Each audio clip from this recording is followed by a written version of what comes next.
Welcome back to the Four Podmen, the wrestling podcast we bring you each and every week on the Dynamo Podcast Network. Head over to YouTube, smash that subscribe and bell notification button. Audio versions of the show are available through Anchor. And if you'd like to contact the show, you will find us on Facebook, Instagram, and Twitter at T Podmen. Gentlemen, how are we? Jesus, all very quiet. What's going on here? Jesus Christ. I thought I'd switch on news for the deaf or something. There's still some heat with me and the man in red there, and he's wearing the red to match the head, so I love it. Careful. We don't want another Near Benoit episode again coming through the screen. Anyway, it's all love. It's all love. Tonight we're going to take a look back at a wrestler that we all fondly remember, a man whose life was cut very, very short. The one, the only, the King of Hearts, Mr. Owen Hart. Yeah.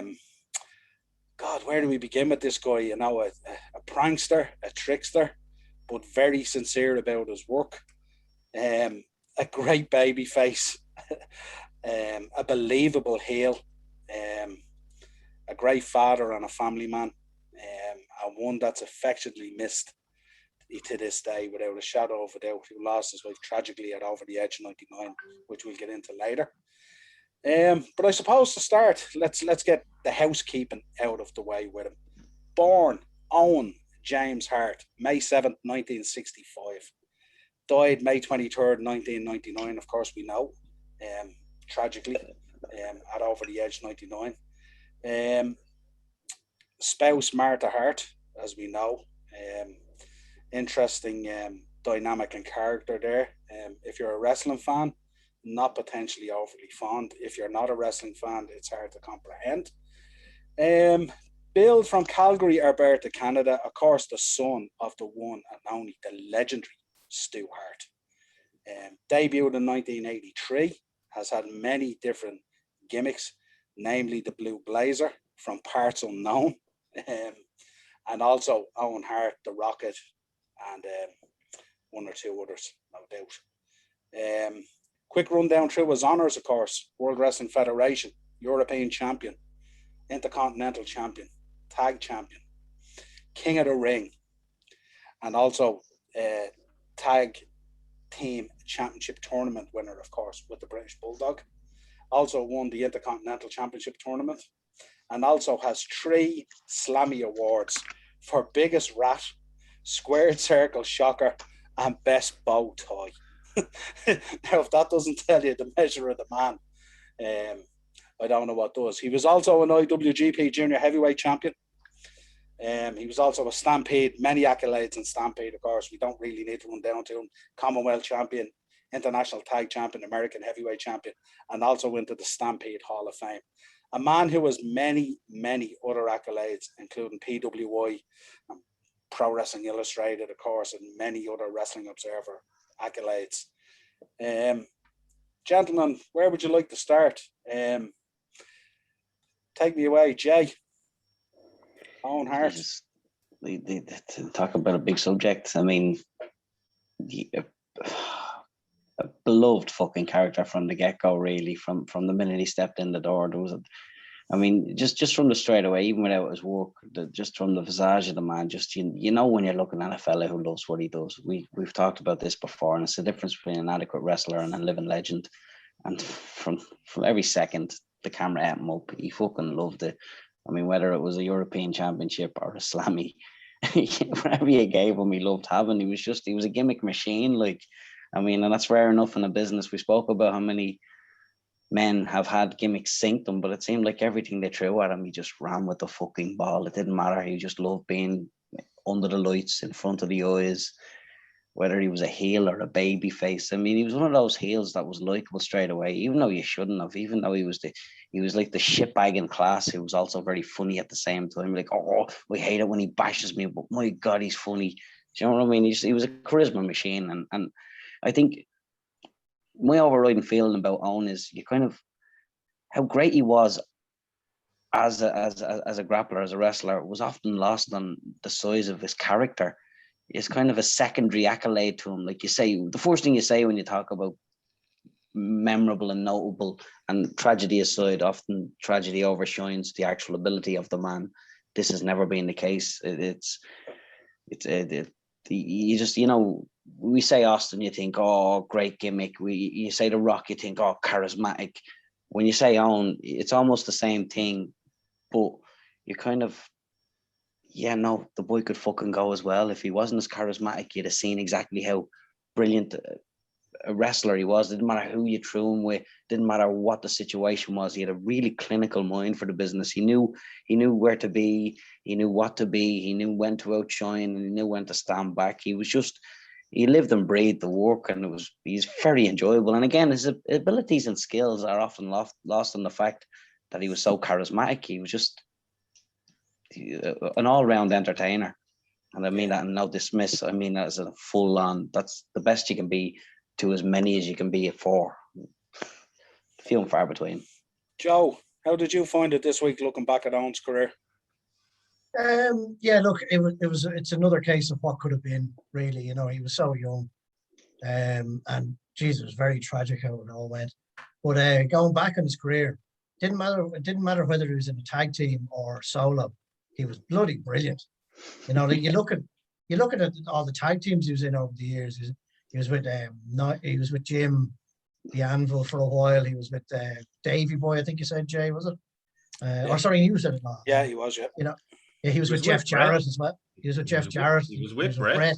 You know what I mean? Like, and excelled in all of them. And then you look at his solo career. You look at him solo once again against Brett, against Shamrock.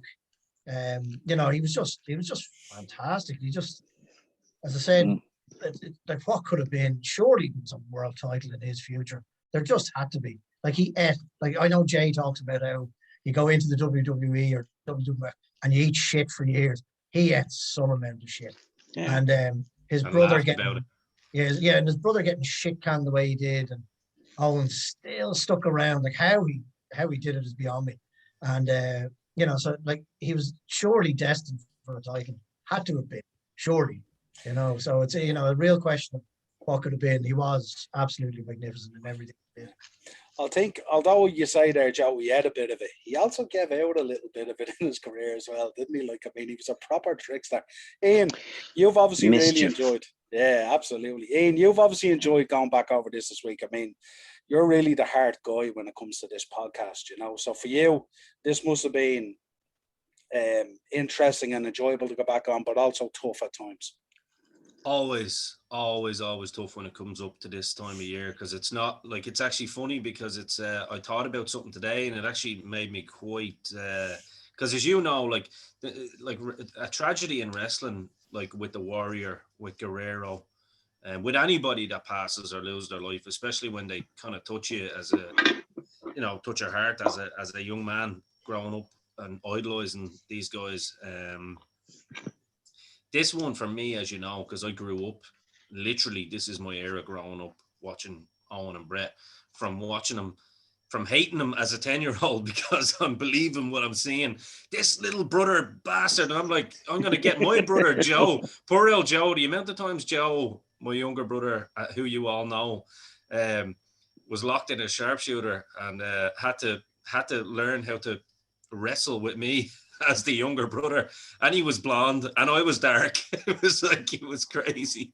We reenacted that shit to the best of our ability as we could when we were kids, but Owen's one is always very difficult for me because there's about 3 weeks in the day he passed on my birthday, and something struck me today that we're actually on the age that Owen was when he died now.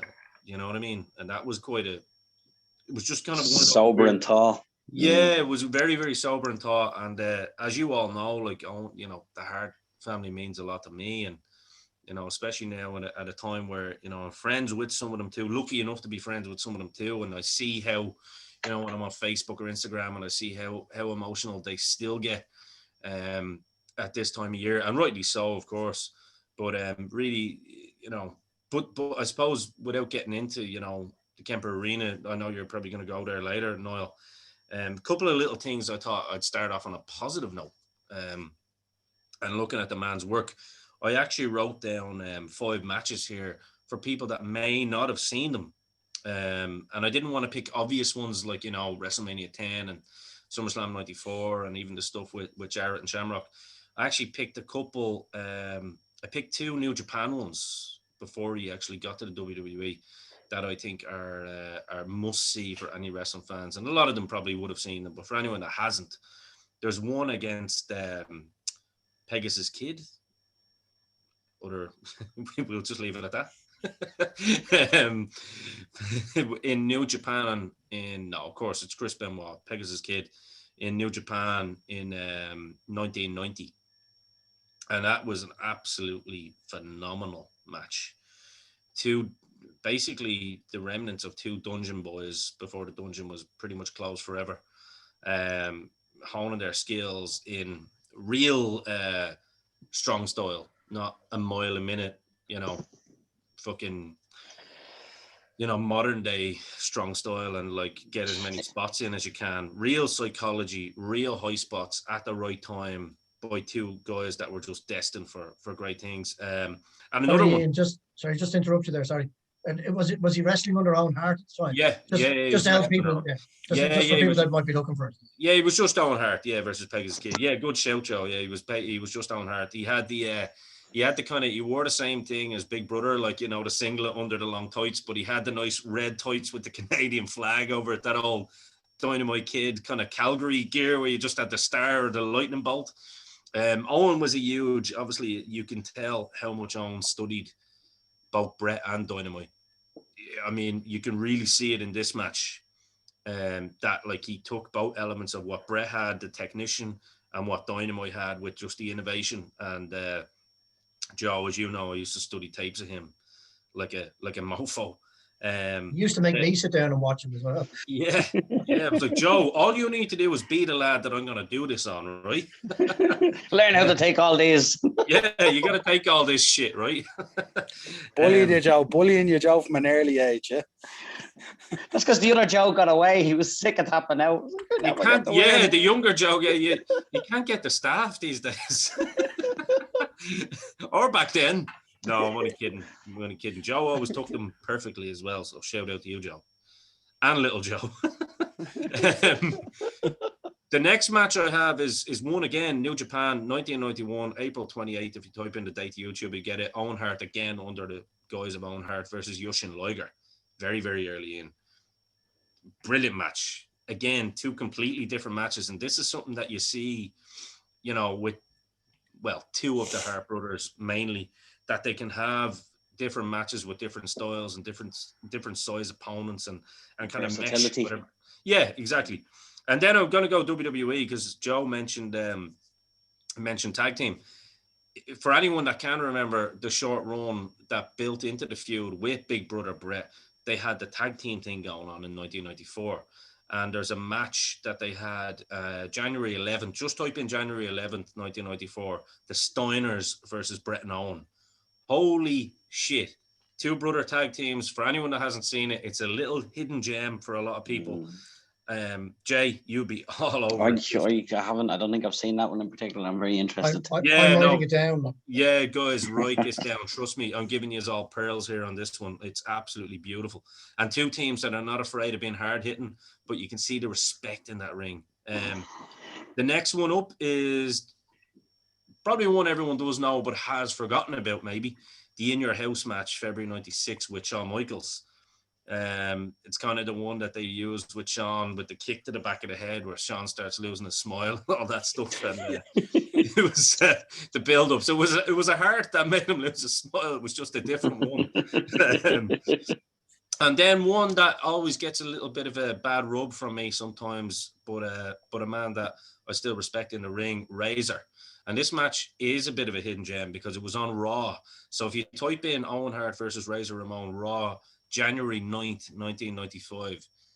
Wow. I had forgotten about this match, to be honest with you. In fact, I'd probably forgotten about it since I actually saw it.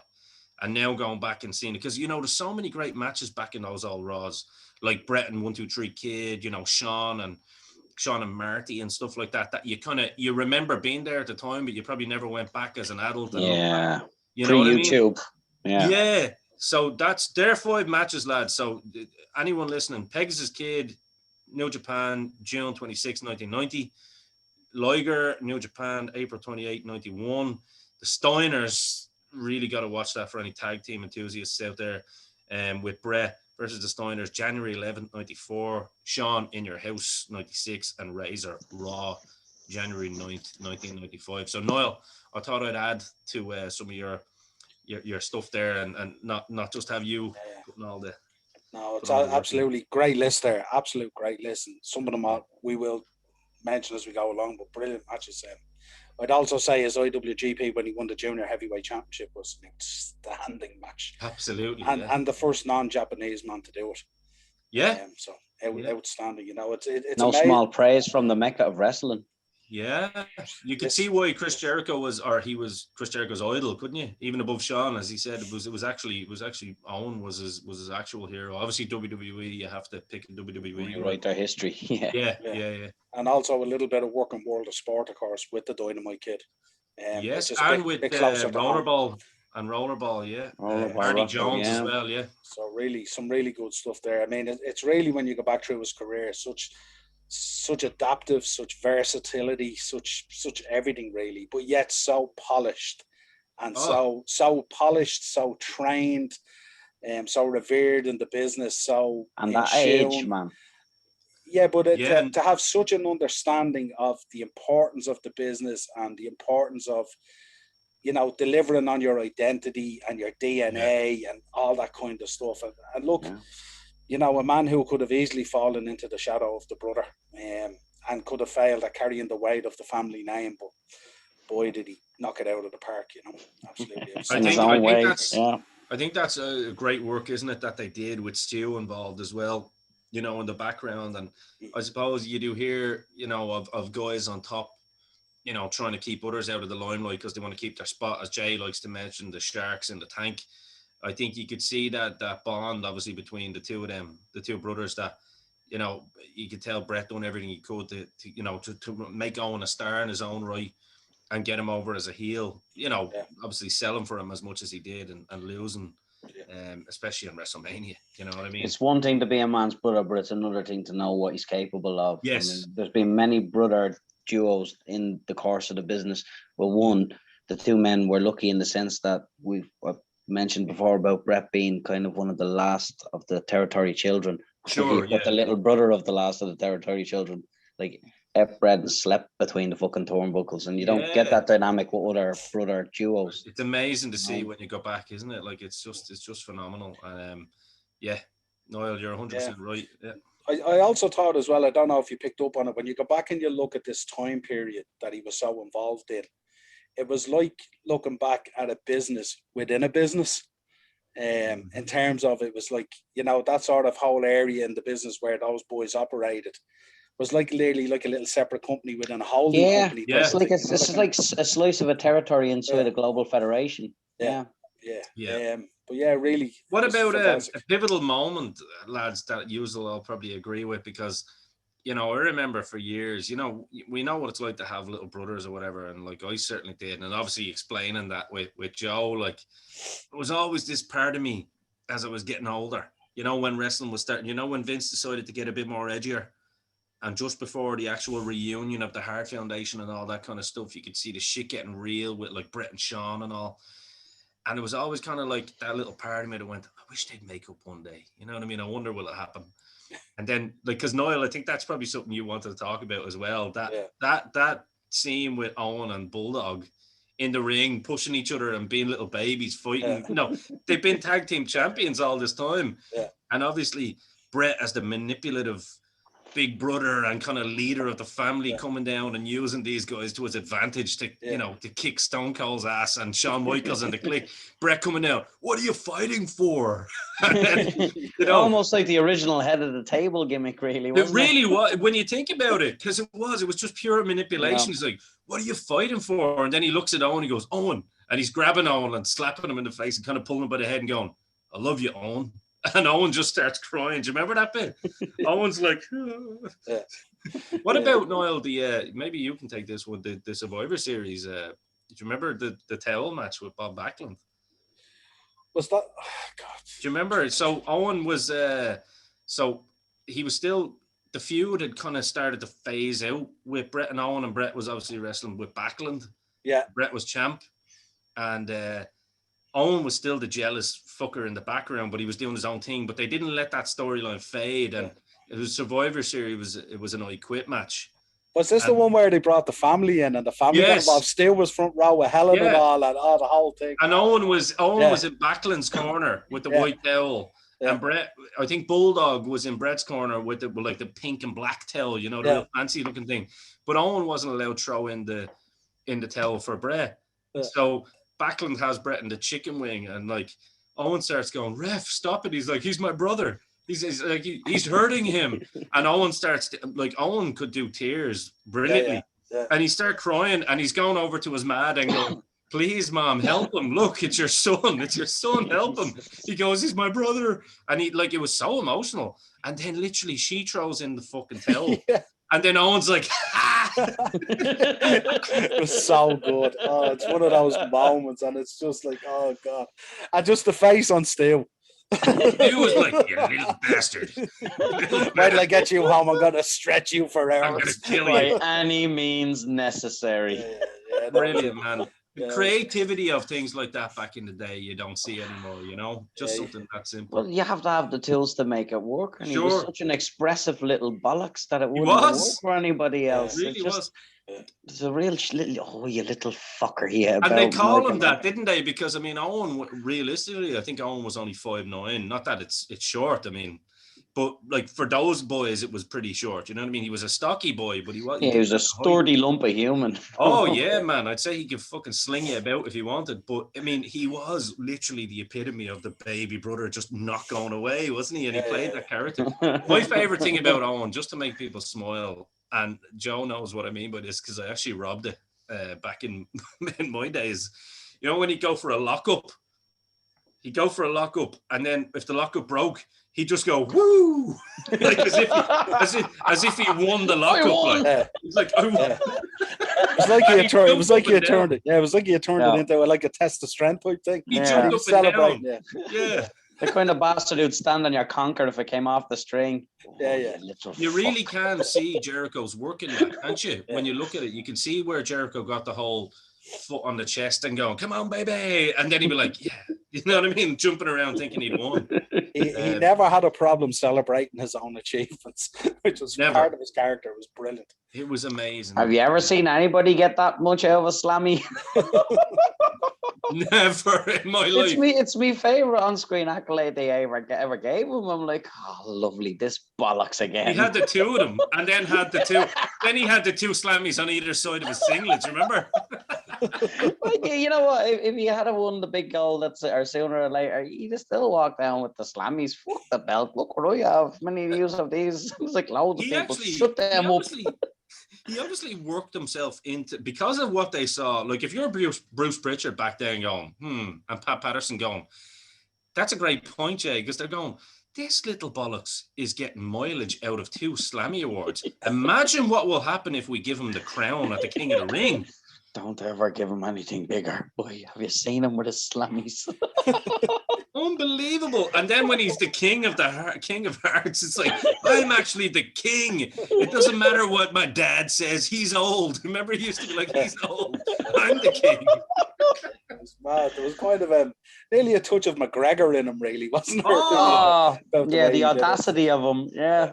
You know what? The more we're having this conversation, man, the more I can see where that early WCW, early WWE Jericho character came from. Realistically, can't you? You know, you really can. His influence was just so like it's so right in front of you when you revisit it. It's crazy. Yeah, and the funny thing about it, when you go back and look at the programming as well, for a guy who had like a certain position in the company, he seemed to be involved in everything, and he was everywhere. And he was everywhere. Like, you know what I mean? It's just. I think that was probably more of his personality. You know, you get some fellas, and just everybody loves having him around. It transcends screen time. It's like he brings out the best in other people. It's like, why? Because they want to be beside him. He's just, you know what? You know what I mean? If they had just had Hellwig around Owen all the time, there's probably 2 ways that could go, actually. Because of Owen's ribs. Hey, Jim, if I was you, I'd tell the boss to fuck off again. See how much more we can get away. No, but you could just imagine, you know, the way they're telling you not to shake the ropes. Go out there and shake the fuck out. Shake If them. I was you, I'd take Are it you off going to the listen to turnbuckle. the boss? I wouldn't. I thought you were the I didn't ultimate even do warrior. my homework. Don't be letting them tell you what to do. You're the ultimate warrior. You know what I mean? You Like, can, just it's one of the, like, when you look back at all the obviously it's current again, but when you look back at all the pictures of him standing with other people, the beaming out of him when he's beside Owen, there's a few pictures of there him with the Hart boys, but it's the pair of them together just look like a couple of fucking messes. Like, you're like, oh my god, who invited them to? Who invited them to? It's mad, isn't it, when you think of the ribbers that came out of that Calgary place? Like, because as you know, the Bulldogs were completely known for it. Some of their stuff was probably a bit more. Work hard, play hard, ethos. That's just what it is. But Owen, I think we'd be remiss if we didn't talk about one of the Owen ribs that we probably heard that we all thought were funny. Everyone knows the one, obviously, that Brett tells about the da, where he gets the da about being Reggie Parks and telling them, like, if you ever wanted to try me, why didn't you come and try me? And then he's like, that. And Stu was like, you little bastard. But the one fuck you, Reggie. The one I thought was great was the Duggan one in the reception of the hotel. Brett told a story about this. Owen basically was walking by and he heard the guy, like the bellboy or whatever you call him, on the reception going, I'm not sure where the gym is, blah, blah, blah, but, you know, let me have a look for you. And Owen's walking by and he goes, is that one of the wrestlers? He goes, I'm a wrestler. Give it to me. And he goes, who is it, by the way? And he goes, Jim Duggan. So he goes, okay. And he goes, hey, Jim. He goes, you fat bastard. What are you looking for a gym for when you can't even come down to the directory yourself, you fucking idiot? And he said it, I can't remember what wrestler it was that he pretended to be, but apparently Owen was great at doing accents, like. And apparently Jim's like, I'm going to fucking kill you. And, like, Owen's going, like, what the hell? Oh, no, sorry. Owen, this is what it was. Owen was pretending to be the guy working on the reception, the other guy. Yeah, the desk guy. That's right, yeah. And then he goes, blah, blah, blah. And he goes, and by the way, he goes, I'm only relaying the message because such and such wrestler told me to tell you that. so Brett was saying Duggan came in with the fucking 2x4 the next day in the locker room looking for whoever it was. Like, he was ready to get nasty. Where are you fuck? Because Duggan was a tough son of a bitch, like. Bad man, like. But little ribs, like, but they're innocent ribs, you know what I mean? They're things that we would do to each other and then laugh about it afterwards, you know. Pure mischief. The fact that the wherewithal to have the mind at the time, the minute something happens, to just go from zero to, I'm gonna fuck this guy up within 2 or 3 minutes of yap. And that is a talent. Like, that's a Slammy award-winning talent. Yeah.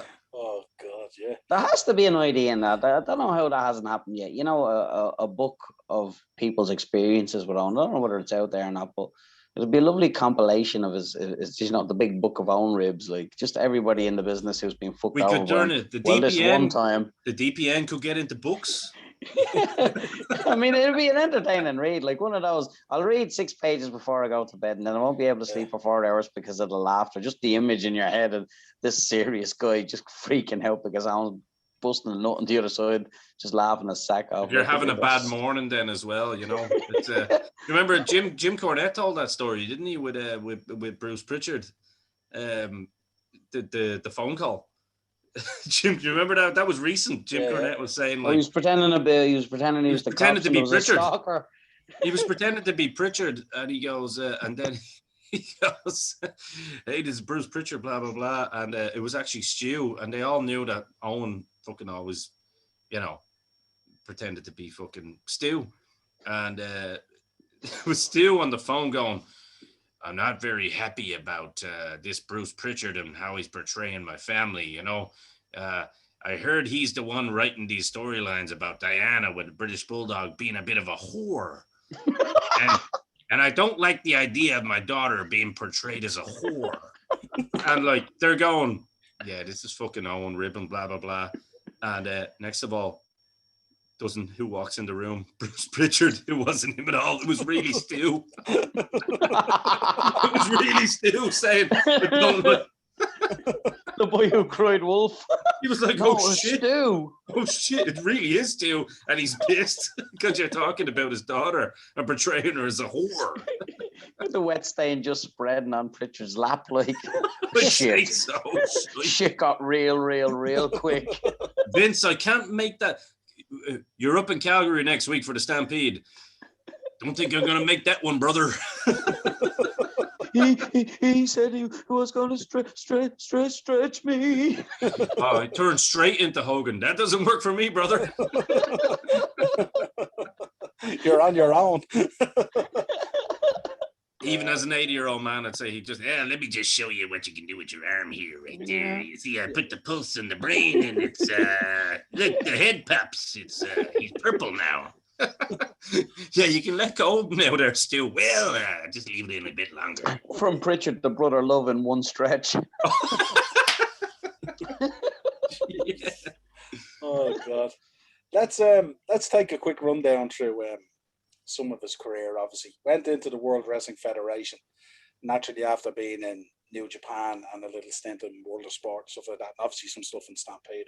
Went into World Wrestling Federation 88 to 89, a short stint in there initially. The Blazer.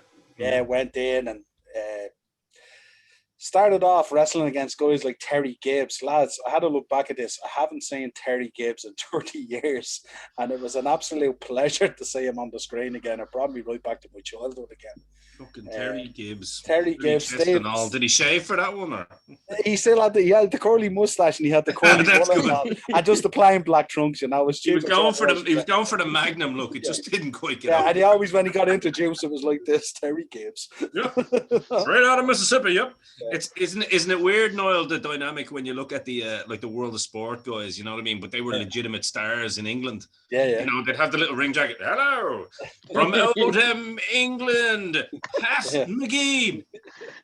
The towel in one hand, the arm in the other hand, big barrel chest and a beer gun, and a pair of stripy tights. But I tell you, Pat McGee had the same gimmick. Also worked some matches with Steve Lombardi and also Barry Horowitz. Big Barry. That's the VIP of the job lot. Hey, I've reached out to Barry. Barry, if you're listening to this show, it's me that texted you the other day. Fucking get back in touch. It would have been great at one stage if they had done a battle royal or a Royal Rumble with just the job lot, the job squad from the early days. Like just the boys, just 30 guys in jackets. Fist pump in the air. All in black trunks. The winner gets a legitimate ring jacket made by the company. The winner gets a push. Can you imagine? Makes his debut, his pay-per-view debut, obviously at Survivor Series 88, teaming with Warrior Brutus, Jim Brunzell, Sam Houston against Honky Tonk, Greg Valentine, Ron Bass, Bad News Brown, and Dangerous Danny Davis. What a team, man. Quite a few of the job lot in there as well. I'll tell you, that's a Survivor Series match today I would cherish, lads, if we could get it on TV these days even. It's funny, isn't it, that they put the Warrior with the Stampede Boys as well? Like there was always that connection, like, you know. Yeah, little pals. Yeah, little group. It's always good to bring a bit of lightheartedness to the seriousness of the business. Yeah, absolutely. Gets eliminated by Valentine. But goes on then and has matches. That fucking Valentine, he's a prick. Anyway, go on. He's like a bad penny, isn't he? He turns up everywhere. Big fucking Aretha Franklin Floyd head on him. At the next family christening, who the fuck invited Valentine?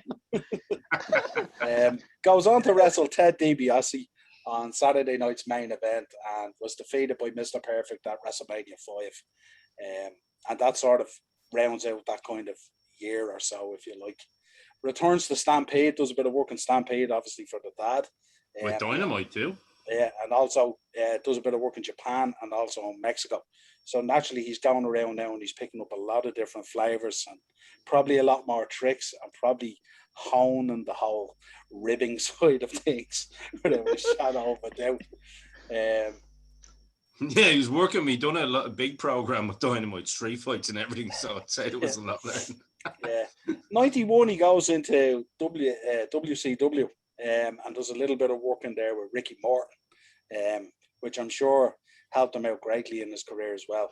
To be able to wrestle Ricky Morton would be fantastic, so. no doubt, you know. Yeah. But returns to the WWF in 91 all the way to 99. This is where he stays. Comes back with Jim the Anvil Neidhart returned from a storyline injury, joined on to form the tag team, the New Foundation. Yeah, with the lovely gear. Terrible clothing. I thought Shawn Michaels' street clothes were bad in an episode that is coming up with Niall and myself. Isn't there a story about that ring gear that goes around saying that Neidhart never even seen the ring gear beforehand, and that Owen had got the ring gear put together, and he just sprung it on Neidhart on the day or something like that? Look at these things. And the straps going over them. We're going to be so cool. They were like the world's worst clown booties that you've ever seen. And the checker bit at the bottom of them. I actually have the Hasbro figures of them. That's mental. You nearly think you got together with Jarrett, wouldn't you? And they had put this whole thing together as a rip. Like, it ended up being a rip, didn't it, on Jim, really, when you think about it. I'd say Jarrett and Owen come up with that one. It'd be interesting to ask that question. And then Thanks, Owen. And then just to solidify the gear, of course, they worked the Beverly Brothers. I'm only fucking back. The last paycheck just went through, and your clothes are going to get me laid off again. Thank you, Owen. And you know that Vince got that call. The big Rhino was not too happy about the. Why did he see his wardrobe? I know, Vince, that you done me a favor with the Rhino because the wife does be on to me. That's every time Jim Neidhart came back. Bruce Pritchard always says it was always fucking Stu ringing Vince, which shows you how much respect Vince had for him. Really, you can see Vince as soon as the phone call's over, just asking people who keeps giving him my new numbers. What? Like, Stu is going to come down and fucking shoot me in the face one day. Come on. Help the Rhino out. In fairness, Stu had supplied him with so many great wrestlers. Like, you know what I mean? You'd have to take him at face value, you know? Yeah.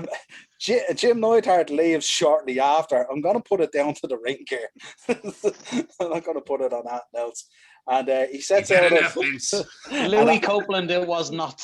He's had enough, Vince. Someone's messing with the Rhino. He's out. And he heads off on a short run as a singles wrestler, where he was victorious at WrestleMania 8 and faced Skinner. Look at Skinner, man. Remember him? Hell-mounted bastard, that fella. Currently rocking a little Skinner right now myself. Yeah.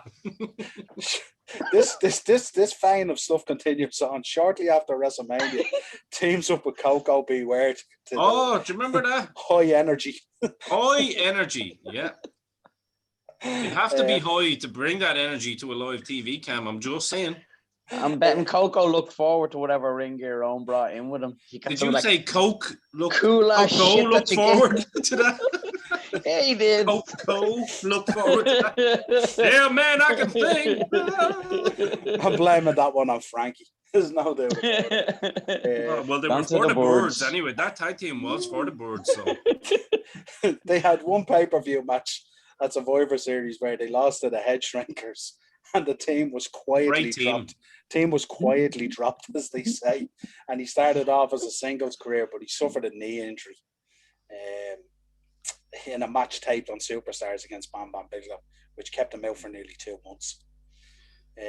That moves us on, lads, to 1993 to 95, the feud with Bret and the King of the Hearts. Ian, do you want to take some of that up? That was just amazing, like, because the Bret, it was just like the way that they led in with that. As I said earlier, like, initially they're two brothers. Bret's happy to have the younger brother on his team, like, you know what I mean? And I suppose Bret was, this wasn't like a Hogan situation with Macho where Hogan just has to be in there with anybody that's up and coming. You know what I mean? Where Hogan has to have his face on someone that's a threat. I don't think Bret looked at Owen as a threat. I think he was looking at it as his baby brother. Everything you've just mentioned, Bret was probably looking at the itinerary going, hey, Vince, you got to let me do something here. The old man's on to me too. And he's going to stretch my ass too, you know. So help your fucking brother out there, son. I'm hoping an increase on the program might get me some better Christmas presents. Can we please let him work with me? I'm sick of the shit he's buying me. Yeah, say, like sorry. So yeah, no, Joe, go ahead.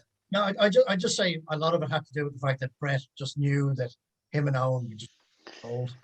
You know what I mean? And he was just there. Look, lads, if you want to see good fucking wrestling, let me in there with Owen, and we'll show you what good wrestling is. Like, I've talked about that steel cage match before.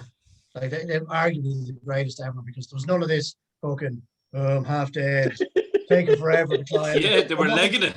Yeah, and looking over the shoulder to see if your man's got up yet. You know? Like, they were gone like bullets. That's a good point, Joe. Yeah, they were gone, and it was the kind of thing that, you know, they had such trust and faith in each other that they knew the other guy was going to get up or get them. You know, because you see it all the time, and ladder matches as well. You see them, and then they're up yet. Can I take another go? Another bit? I love you, but fuck you. I'm going to try to win. Yeah, but that's what, you know, it was so good, that match. You know, and I absolutely love it. That's a really good point. Yeah, like, I mean, it's personally my favorite cage match of all time, just because of the work that went on inside the ring, and the cage was only used very, very occasionally as a weapon. You know what I mean? And like Joe said, it was the psychology of the fact that you're trying to get out, and it was always Owen trying to leg it. So Brett was like, "Fuck, I better get up here."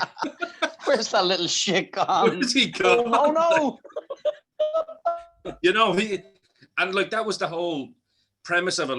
Like, Owen's like gonna beat him for a bit, but then leg it out, just because all he wants to do is get the win over Brett 2 in a row. You know, win this, they won't make me win with Coco again. But that feud, I suppose, for me on a personal level, it's probably one of my favorite feuds of all time, if not my favorite feud, just with the matches that were brought out of it too. And there's also lots of great matches that are dark, you know, house shows, dark matches that you can actually see on YouTube as well. Some of them are even better than Mania, man. It's crazy. Like, just two lads who fucking love the business and loved each other. I always remember Niall, we talked about this a while ago, that quote that Brett said in the DVD, and a lot of people fucking, of course, that'd be anti-Brett, like, that just think he's bitter and hates everyone and only loves himself. He made a very, very good comment, though, when he talked about when he done the superplex off the cage, because it was pretty unique at that time, because the superplex at that high was pretty new at that time, especially, well, on WWE, you know, level anyway. And he said he remembered how, like, you know, he just wanted to protect his baby brother, like, and he thinks of how far they fell, but the two of them were just kind of there in each other's arms. And then when he thinks to the day that Owen died, like, you know what I mean, he fell so far and no one could be there to protect him. Like, so it was that was quite a touching moment. And I think anybody that fucking mocks any of that can lick my ball sack anyway. So. No, you know what? What's often lost on the bitter Brett conversation is how much he wears on his shoulders. It's easy to be cynical, and me more than most, and usually it's just through fun and japery, but of course, yes. he wears a lot on his shoulders. And you know what, if any man in the business has a right to be bitter, surely it's him. You know, there's nothing wrong with unfinished business until you get it sorted. Isn't it mad when we good point, Jay. When we know history now in hindsight as well, to think that Lawler at the time was replaced by Shawn Michaels? Isn't it just crazy when you think about now we know our history? You know, it's just madness. Royal Rumble January '94. Owen admitted that it felt good to take out his brother, and you already alluded to some of this. The leg, man. I was literally watching it on VHS. Obviously, I didn't see he's such a shy bag. It's brilliant. It was a school night. It was a school night, and there was a lad, mutual friend of me and Joe, actually, Keith Dunn, who was rich enough to have fucking Sky Sports. So shout out to you, Keith. And he'd always loan me the WWE. And your wealth. Yeah, thank you. He'd always loan me the WWE magazines, which he never got back. He loaned me a Shawn Michaels figure one time, which I refused to give back to the old Hasbro. And then one day there was a knock at the door, and it was his ma onto my stepdad going, "Can he have his figure?" I was like, "Oh, yeah. Go." Like, sure, anyway. I was like, "See you tomorrow in school?" Yeah, you little rat. But no, we were very good friends. We were very good friends in primary school. But yeah, he used to tape the matches for me, like, so because it was a school night Sunday night, I'd bring them home, do the homework, eat the dinner, boom, I was allowed to watch whatever I wanted. And it was that, as we all know, us as older men, there was only one telly in the fucking household. So, you know, it was a privilege, and you fucking cherished every moment of those 3 hours. And I remember watching that, and I was like, Owen, you little bastard, like, you little fuck. And I remember actually throwing a tantrum, because I'm 10, like, throwing a proper tantrum, going, you little fucking. And I think I used a few cuss words at my dad. I was like, it's all right, son, relax. Like, it was like, no, that's I'll bullshit. allow it. That's bullshit, you know, that's bullshit. And I remember just saying, like, he's kicked the leg, like, I kicked your leg out of your leg, which is the famous promo, as we know. I am glad that I kicked your leg out of your leg. Owen always had a blooper in him on the mic, to be fair.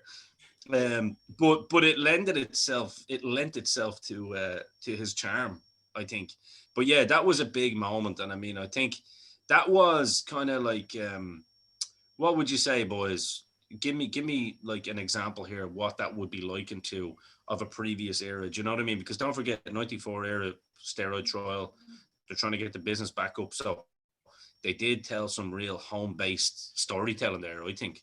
But I would liken it to, forget about scales and how, you know, how many people were watching. You would liken it to like Andre turning heel or something, you know, in the, you know, that was their big moment, because Brett was their champ. Brett was their guy, you know what I mean? Or their guy that they were going to run with. I think that's the problem with a lot of their early kind of interactions when well, Brett was already who he was, but when Owen was becoming Owen, you can't really liken that to anything, in the sense that they were cutting new ground in entertainment. Like it's everything else just, and that brother thing seems like brother entertainment. Yeah. But with them two, it was almost like a TV show inside a TV show. As it was alluded to earlier on, it was different. Yeah. It was just family different. values. Like, you look. Yeah. I'd love to have the Ms. and Mrs. or whatever you call them now to see that fucking. I'd love to see that Hart, because everyone just assumed that, like, Owen and Brett, you know, live together up in Calgary. We didn't know that they're married with children with their own separate houses, and, you know, like, oh, I wonder how Christmas is, because Jerry the King Lawler used to say that. Imagine these guys have to live with each other. How the hell do you do that one? Oh, that must be a Christmas dinner. Oh, they must be at each other all the time, the bastards. Yeah. And that was, again, the great thing about them two and their feud, and when it was on TV. Like, it's only when you go back and you watch the stuff now with an adult size and you can comprehend. You were so excited watching it. You were just, everything was lost on you because you were waiting for the next second, and you're like, I'm watching it, but I'm never going to understand or you know, it's only now when you reanalyze it as an adult, you're like, God, Jesus, that was quality entertainment wasted on a child's eyes. I'd kill for that now. Yeah. Now you have it with Oasis in real life. But anyway, we move along. Yeah. So WrestleMania 10, Joe, he faces the brother, and then has to look on later on in the evening as the brother wins the title. And then moves on to the 94 King of the Ring. And this is where he beats Razor, and Bye Bye the Rocket, and Hello the King of Hearts comes out. And this moves on then. This leads on to your steel cage match that you spoke about, Joe. Outstanding match. And I always felt in that match, I know you just spoke about, but I always felt in that match that he was just ribbing Brett all the time, even through the match, with the way he'd run up the cage and stuff like that. Just I'd say he was, yeah. The level at which he did this, he did it outside matches, inside matches, everywhere. Like, it just, I say at times, Brett on the mat there looking at him running up the cage, oh, Jesus Christ, this guy, I'm gonna kill him. There must have been an element of Brett going, you know, he's my brother, but the little prick would. That's not script. He would. I'm going to have to stop him with both getting sacked. And the other fella there going, ha! It's nearly like that flu you can't shake off, isn't it? Like, why won't you take anything serious? The world is watching. I'm getting out first. And then I'll be champ. This is for the years I had to bathe in your water. Fuck you.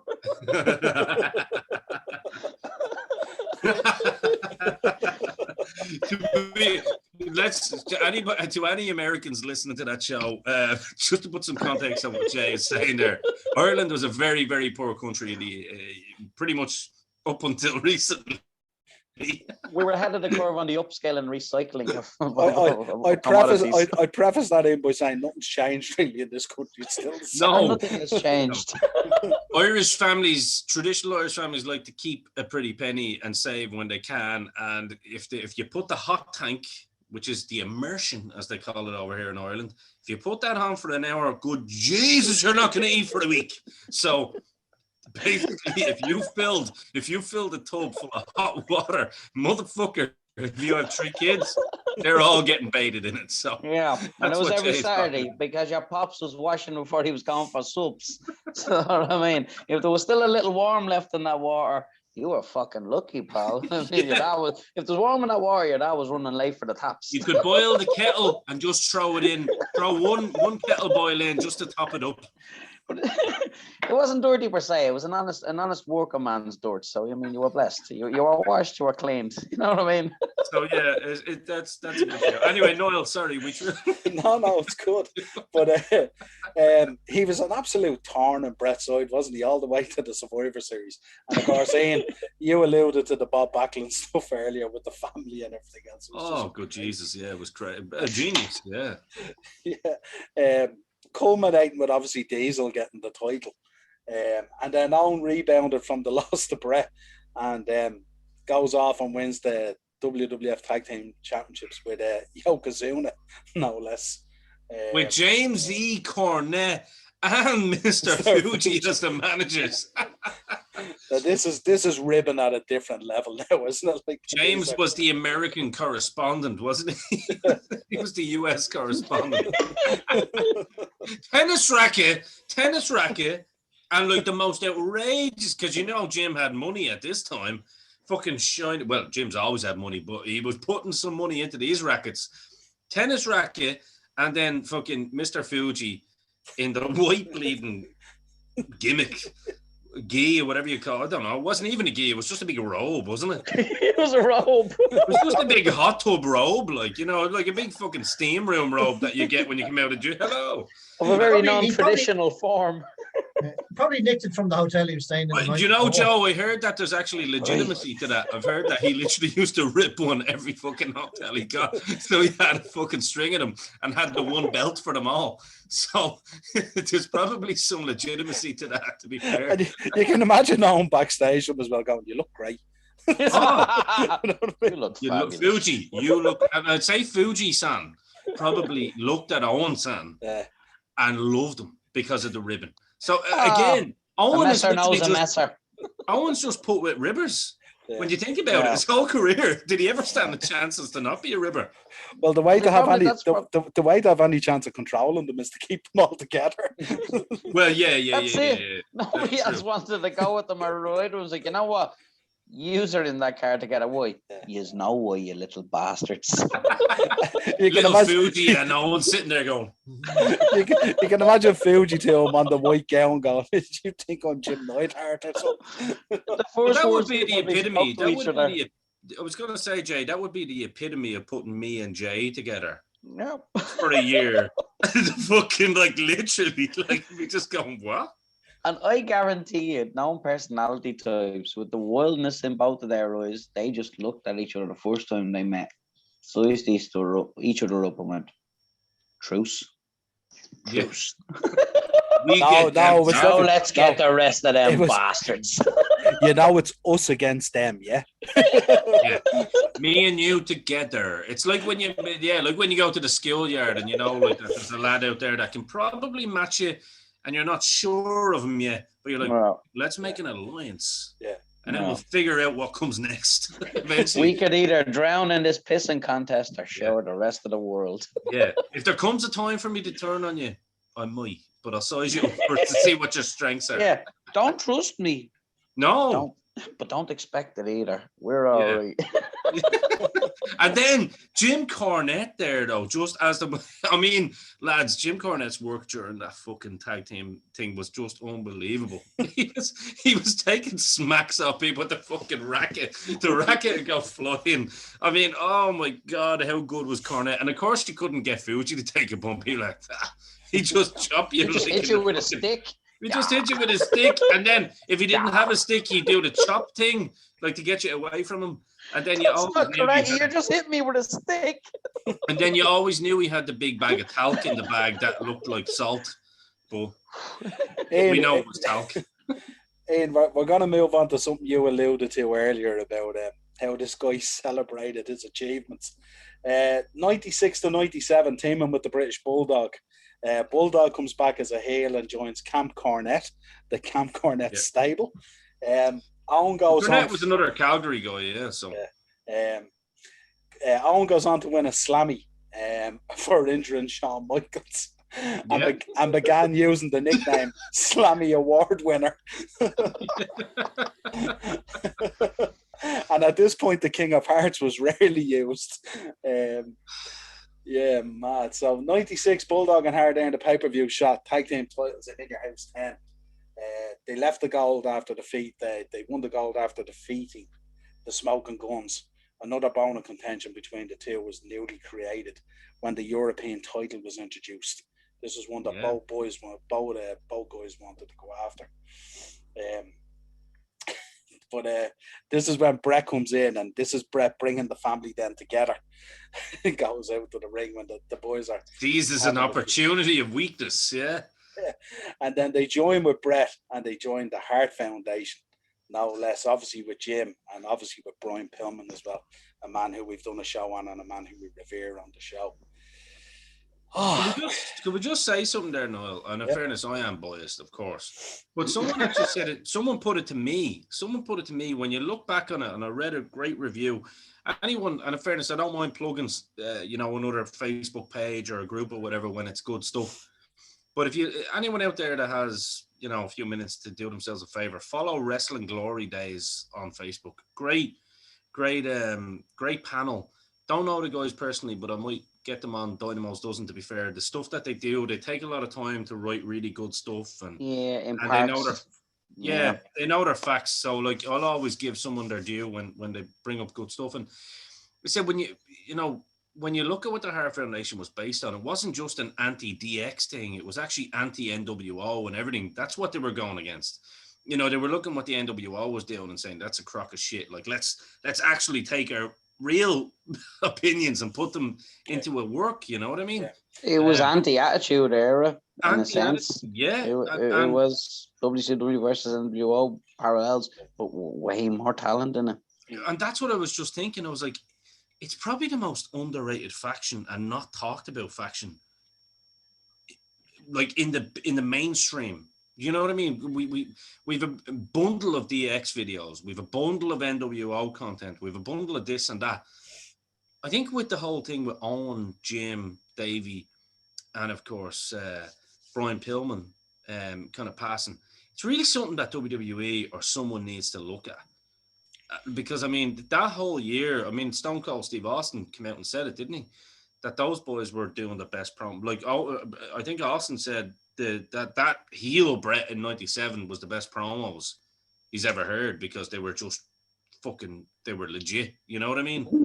As a heel person, like, it was just, and the work was being backed up in the ring. Do you know what I mean? It was like, until they went north of the border, like they were, they were beloved north of the border. And in Europe, of course. Only in the United States, only in America were the heels.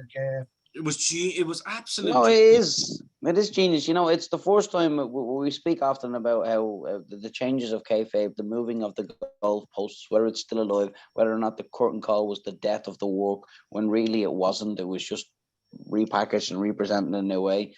And it went from the Punch and Judy style heel versus babyface villain, blah, blah, blah, blah, where Vince realized, what if we let the audience decide and we make it the work via the crowd? And we were presented with two options. You've got the future of the Attitude Era, or have you got the stable of territory boys who wrestle like motherfuckers? You decide. because it doesn't matter. You're going to pay for tickets to see him That's anywhere. a great point. Yeah, I have to say, that's a really, really good fucking point. When I look back on it, like, because I mean, that's the pinnacle of my existence in wrestling as a fan. You know what I mean? And I think that's an absolutely super point, because I mean, you would dare say that the Hart Foundation, in one part of it, we're going, right, well, we're going to try and undo the fucking damage that they've done with the curtain call. And we're going to try and fucking make sure that the fans know it. And Vince obviously sensed that, as you say, and Patterson obviously would have sensed it. So would Pritchard.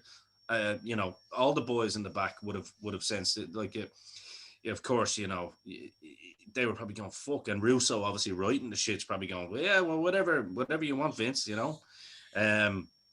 Absolutely, yeah. Genius. Yeah. Oh my God, what a time in wrestling. What a time. Script manipulating opinion. Yeah, it was kind of like a little internal war, wasn't it? Where you had sort of the care for the business versus the lack of care for the business. Yes. And that's how I kind of summarize it. Like, and that's kind of why a lot of that Hart Foundation stuff gets lost, because you had the madness of DX and all that kind of stuff going on, and obviously the NWO stuff as well. And then you had these guys here who were propping up the virtues and the stuff that the business was built on. Tradition. Yeah, it's funny now. And the fan base had changed so much, because the fan base was looking for the craziness. I'd say Hunter probably. They wanted Jackass. Imagine Hunter now, right? The way he loves the virtues of the business. He's probably going, maybe I chose the wrong team initially. Maybe I should have fucking teamed up with Brett originally. Because, like, literally, what the Hart Foundation stand for is what I stand for. Honestly, that Michaels cunt just worked me into a shoe. He hasn't, and I'll tell you why. Terror Rising has taken what we thought we wanted and turned against en masse, until obviously you cross the border, and repackaged that as his own gold brand. It's like, but you know what?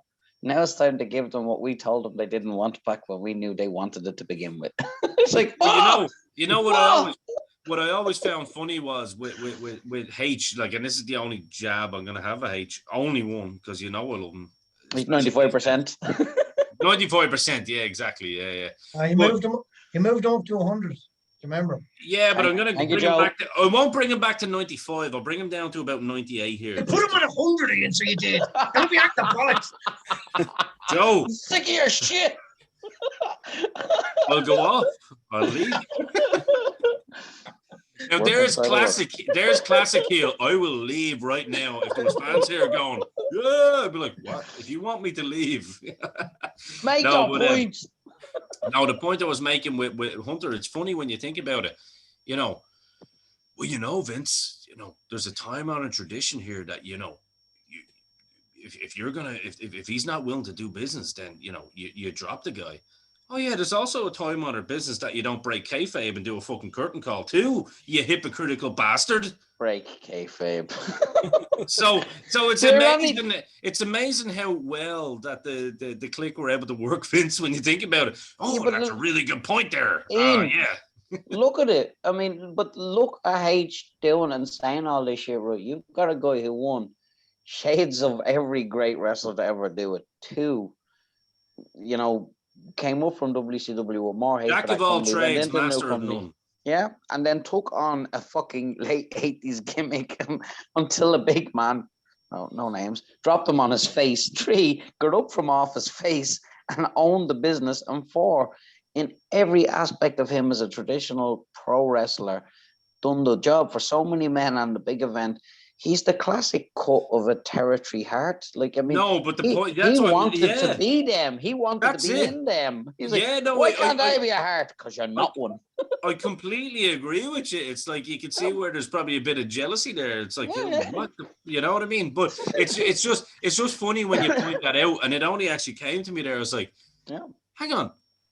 Like, Brett was never going to bring the belt over there to WCW. You just know he wasn't. Like, that was never a thing. And I guarantee it wasn't even in his head. He's like, wasn't even on the table. No, not even on the table. And it's like, well, if he's not going to do business, well, then fuck him. And it's like, Jesus, only 6 months ago, you've done something more detrimental to the fucking business than fucking anything that Brett could have done. We'll just buy a new belt. I go back to the corridor again. You knew Hunter. You knew. Listen, Every single time. And you, Joe. Shout out to Julie Hart. That woman fucking knew straight away. And she said it. She goes, "With God, that's my witness, you fucking liar." And she only went at him. She was like, "You're the one. I know you. I know you did it." There's not many women that are going to get up in the grill of Hunter and Animal out of the road where he said, "You knew too, Joe. You knew." I don't. The only thing with poor old Joe, I don't think he did. I think He was just walking down the wrong corridor. he was just time. Because the thing about Joe came out in an interview. Joe came out in an interview and said, if push had came to shove, he was like, "I'm with the Harts. Like, they're my friends. I've known them since the 80s." Like, when she was probably berating, the reason he looked. She's berating Animal and he's going, "What did you do? What did you do?" Animal's going, "I don't know nothing about this. What's happening?" Miss, I don't know what's happening, miss. If she had told him what happened, you could have seen a different scenario and Hunter getting dropped. Yeah. 280-pound men possibly. reduced to 9-year-olds. Yeah. With one wag of the finger. Listen, I'm technically married to a woman with that kind of nature, and I tell you, it can be scary. I think we all know what we're talking about here. Listen, they raised us. I mean, the Irish can build a world, but we can do no wrong in our mammy's ears. Until we do wrong, then we piss ourselves like a scolded dog. and the frustration of a wrestling wife, put that on top of it, forget about it. Absolutely. Let's get back to 97 Yeah, where anyway. We were back at 1997. The Hart Foundation kicks off. Obviously, he wins the IC belt against Rocky Maivia, but drops the tag belts with the Bulldog to Austin and Michaels. I liked his work there, with Maivia. I thought he done a lot for Maivia. And we move on to SummerSlam, the match with Austin, the infamous match. Take us through it. Give us a bit of it. It's a very difficult one for me to talk about, but to be fair, I'd be doing myself a disservice and the listeners a disservice if I was trying to cover up, what I actually feel about the move in question. It was it was absolutely stupid. Like anyone that's listened to this that has wrestled or knows wrestling, the first thing you're taught is knowing the way the body moves and knowing what, knowing heights, knowing the differences in terms of who you can pick up. Listen, it's fine for someone who's like 5'7" and built like a brick shit house, giving a little quick snap suplex or something to someone that's 6'2" or 3. Do you know what I mean? Because especially if they're built that way, and it's snappy, so it's shown that they've got like strength in other ways. Like the difference in kind of size and stuff like that with Owen, I know it's not really important, but picking him up like where you're thinking it's going to be his tombstone sitting down, it was just like, I know he had talked about doing it to shorter men. I mean, like, you look at Dynamite Kid, for example. This is a perfect example, actually. He was pretty much the originator of the tombstone pole driver, right? And they used to put the fucking arm down that way to look like he was driving him down. Yeah. But never once did he hurt anyone doing it, because he knew who he could do it to and who he couldn't. And even some people that were, 3-4 inches on him in height, he knew he obviously had that down to perfection, because that was one of his main staples in his moveset.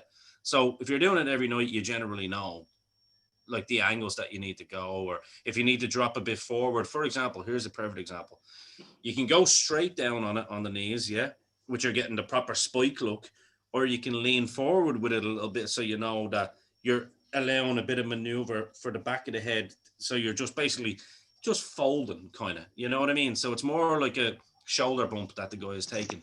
Whereas this own one, I don't know what the hell, you can't go anywhere. You're literally drilling a guy's head into the fucking mat, and it was very, very strange. I don't know, it must have been just a lapse in Owen's kind of. Yeah, it's very sad, because I know he didn't mean it, obviously. Just, I don't know what to really say about it. And unfortunately, a catastrophic brain fart from a man whose it was pretty just much otherwise perfect. Yeah, just in it. And like, I mean, the You have to relationship wonder with whether him he and took a Austin was stiff- never the same. Like, was there any speculation of whether or not he took a stiff knock that might have just left him a little shook? I don't think so. Well, not that I know of now. Not that I know of. No, you could be right, Jay, but I don't think so. looking for a reason, not excuses. Do you know what I mean? Yeah, It's just, like again, I think when Austin's interviewed, question, though, Jay. when Austin was interviewed, he said that he had said to Owen that he didn't want to take it, and okay. So Owen sized it up. He knew it, obviously. What he was doing, yeah. And he says when he was in the ring, the next minute he found himself, he was in position to take it, and it just, it just happened. But you can actually see it, lads, when you watch it back. Like when he goes to drop, all you can see is Austin's head. Yes. Yeah, You know what I mean? You can just see like the he full has clearance. yeah. You can see that his head is sticking out below his thighs. Well, He Joe, has nowhere to go. Like, what was terrifying. Austin billed as? What height? 6'2". It doesn't. But it doesn't matter what height he was, Ian. He could have been 5 foot. He could have been 5 foot nothing. Yeah, lifts don't matter when you're upside down. That's all it was, like, No, but the only reason I asked the question, Joe, was purely because, like I'm saying, in terms of his actual body is longer than Owen's torso. Do you know what I mean? So obviously his head is going to come down. I don't think that matters, Ian. I think it's the fact that the position of the head. Yeah, it's the position of the head, regardless of what height he was. I think he was always going to fucking end up bouncing his head. Shoulder to toe negates that. It's what protrudes, not what's below. Yeah, no, that's fair. That's fair. I think the only guys that might have got away with doing that kind of move were the likes of Taz and Rhino, whose thighs were just massive. Anybody with tree trunks, yeah. Yeah. No, I don't recommend anyone do that, like, because it was lunacy. But it was just as I said, they might, because their thighs are just absolute fucking monsters. They might get away without killing someone. But it was just, I bet it'd be a fraction, not a snap. He didn't push him forward either. So like he did nothing. He just got his arms around the waist. So like if you're thinking about it and you want him to go forward, kind of more onto his back and roll, you were saying that earlier about putting him forward. Yeah, it would have been fine that he would have taken, as you said, a higher shoulder bump around here. Yeah, still wouldn't have been. Those bumps are still kind of scary. Yeah, but, not ideal. But he might have had a concussion instead of a broken neck. You know what I mean? Yeah, but the only thing is, like, if you push someone forward like that in that position, you could break your own legs doing that. Like, if it's because his shoulders are on your legs. It was a needless move. It was just a bad move. Like, he should. But if you look at guys though like Taz that you mentioned, and just to kind of back up the point that I was trying to make, and I wasn't making it about a height thing, but the height thing is important here, and the reason I'm saying that is because if you're a guy, say, who's 5'9", legit, and then Austin's 6 foot, that's 3 inches in difference. But some people have shorter legs and longer torsos, or vice versa. No, you're right. There's different body shapes and there's different sizes. Some men are longer on the torso. Exactly. But the thing is, it's gravity. You're spiking somebody, and if there's more head below the thigh, it doesn't matter. And Joe is right. And Joe's 100% right. Like, if it's Taz or someone, you've got enough fucking width in the thighs to kind of maybe. Even then, you're still dropping them on the bop. Yeah, maybe. It's just a bad move. Yeah. But if you look at the guys like, say, Taz, for example, he had a moveset of suplexes that he could do on anybody. Same with Dynamite. You know what I mean? Dynamite could do that snap suplex on fucking Andre the Giant if he wanted to, because it's technique. And that's really, like the curtain is well and truly pulled now. So it's strength, but it's also technique as well. And I think Owen didn't need to do that because I've never seen him even do it in his moveset. That's the problem. It is a catastrophic brain fart. It's not something you tried on brain fart for sure. Who had tiny heads and he had big toys against the proportions of their body. It's not, one, it wasn't malicious. Two, it didn't work. And three, the outcome is what it is. It's not like he's not the kind of man. We all know he's not the kind of man who went in and was malicious. Hell no. Do you know what I mean? He was a very trusting pro wrestler, and his whole career, the tapestry of his whole career before that, is proof of it. If he was a motherfucker who went about his life and his career, mistreating people who trusted him, he wouldn't have got to the point where he was wrestling Austin. The character of his nature is never in question.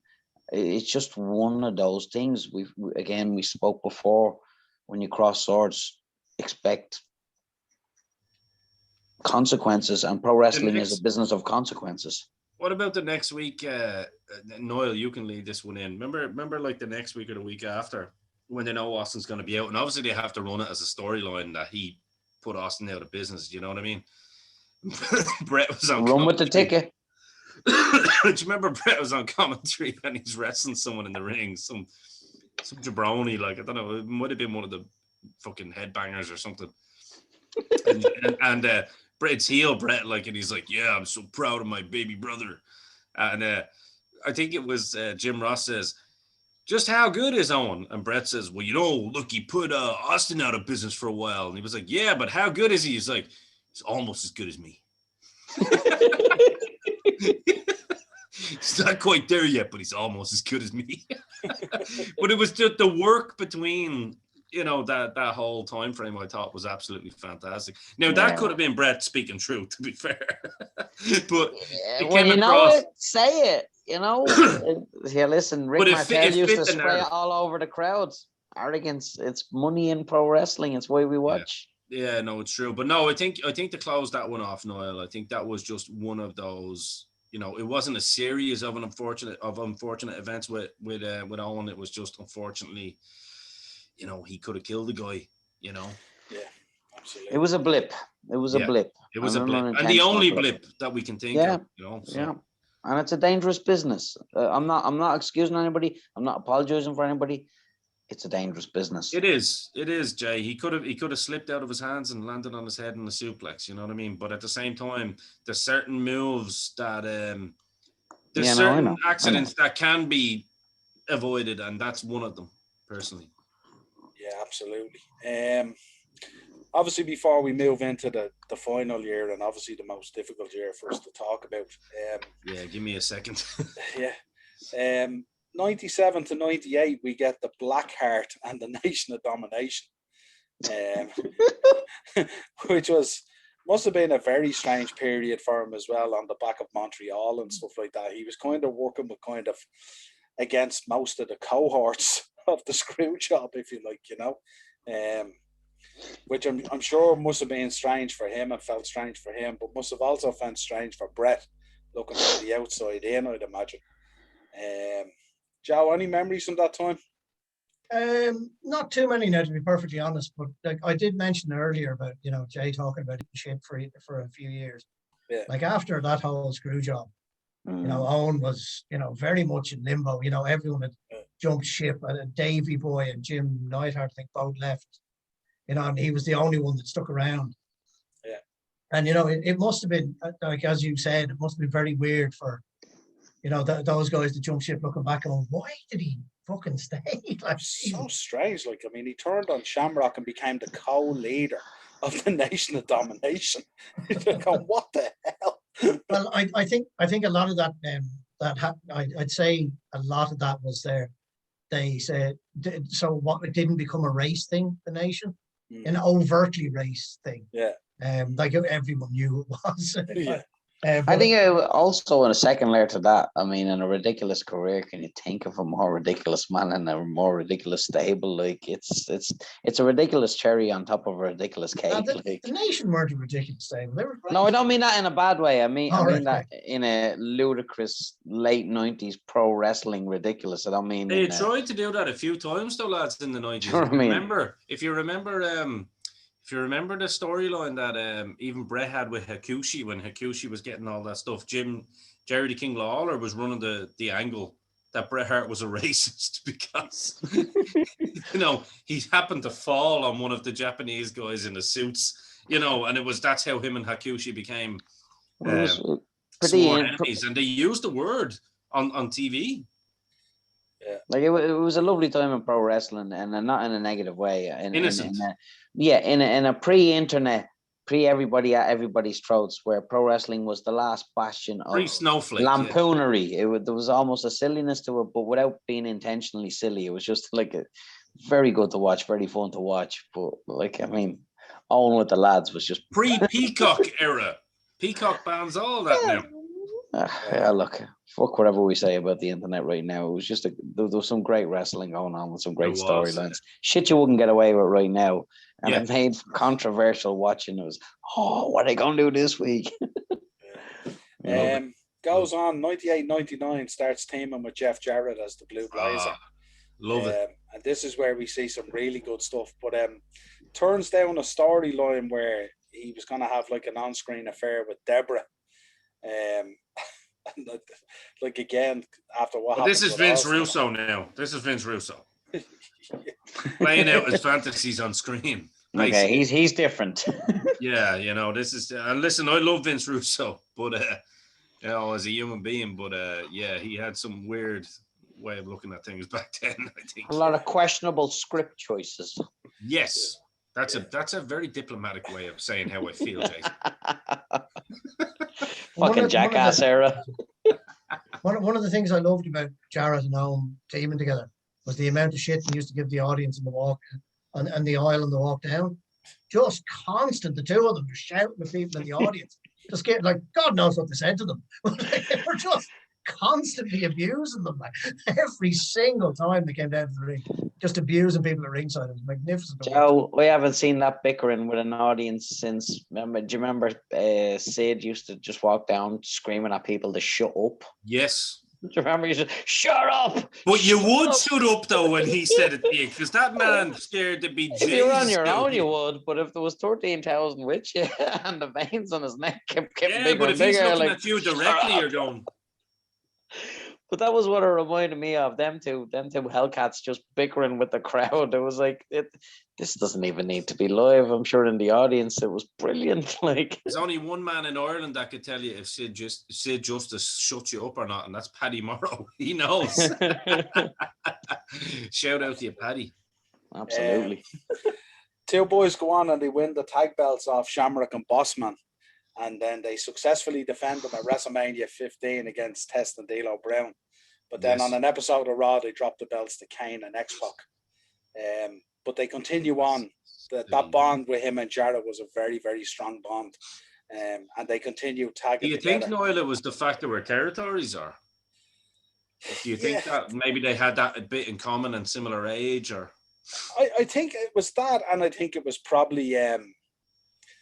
It was kind of like it was like he didn't have his brother and all anymore. Maybe it was like as if Jarrett had stepped into the brother role there and was kind of semi-protecting him.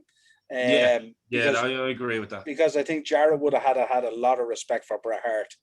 And I think it's just, and then again with such similar upbringings with Jeff down with the dad Jerry, and obviously Owen up with Stu and stuff like that, a very similar pathway through the business and stuff like that as well.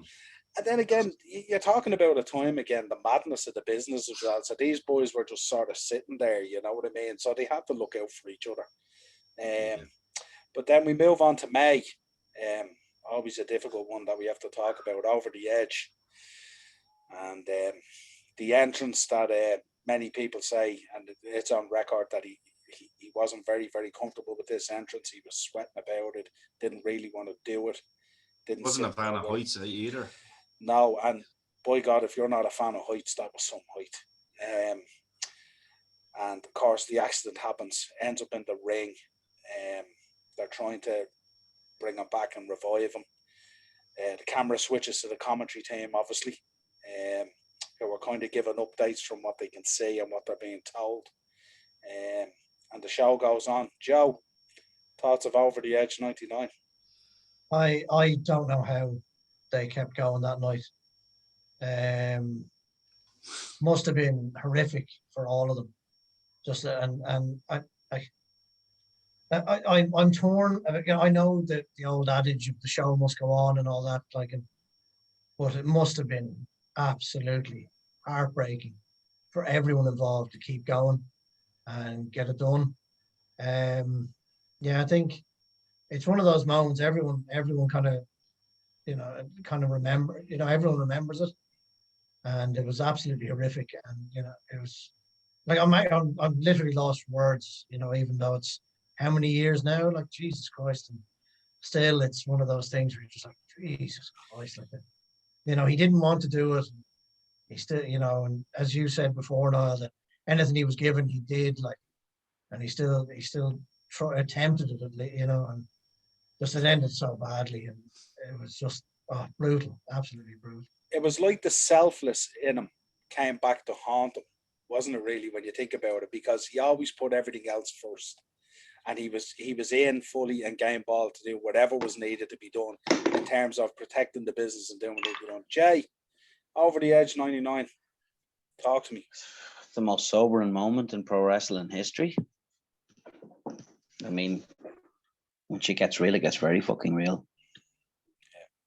You know, there's no easy way of reading about it. There's certain aspects of pro wrestling, whatever you take it on the chin. What we love, we love. What we watch, we watch. What we won't deny, we won't deny. But it's the first thing you think of when somebody spits that stupid diatribe about you about how fake shit is. Like, it's got very real consequences, more real consequences than most of the sports you watch. Okay, ultimately the rules might change and the rewards are different. But the gravitas of a real situation like that, I mean, we've talked about unsettling things before, Sid breaking his leg, fucking Austin breaking his neck. Look, bad shit happens, and in a business where you take into your hands, bad things can happen. Flesh opera, it's apex tumbling. It is entertainment for entertainment's value. But Jesus goddamn titty Christ, they should not be the consequences. It shouldn't. And it's again, it's a black mark, it's a besmirchment. And anytime any man loses on any level of any card ever, it is no less a tragedy. But it took this one to make the world realize if bad shit happens to somebody in front of 40 people in some fucking shitbox ring anywhere, it's no less tragic.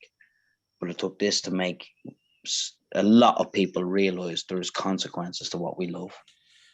Yeah, I think it's only in recent times, if you think about it, that we get to see that behind the gorilla position when you see wrestlers coming back after matches and the come down and what they go through and off the hospital. And, you know, we seen it at 19 with Angle and Lesnar. You know, obviously no one passed away and stuff like that. Ian, I thought it'd only be fitting that you finish this one out. As difficult as it is, because I know you've close contacts there and I know the Hart is everything to you in terms of your wrestling fandom and friendship. So you should finish this one out, not me. And before I let you finish this out, I'm not even going to mention where you need to go on YouTube or Anchor or any of that stuff, because you already know where to go. So Ian, you're going to finish this one out. Yeah, it was actually, I didn't even think I'd be able to say it in there, to be honest. It's hard for me to even articulate it, because, you know, I've been revisiting it.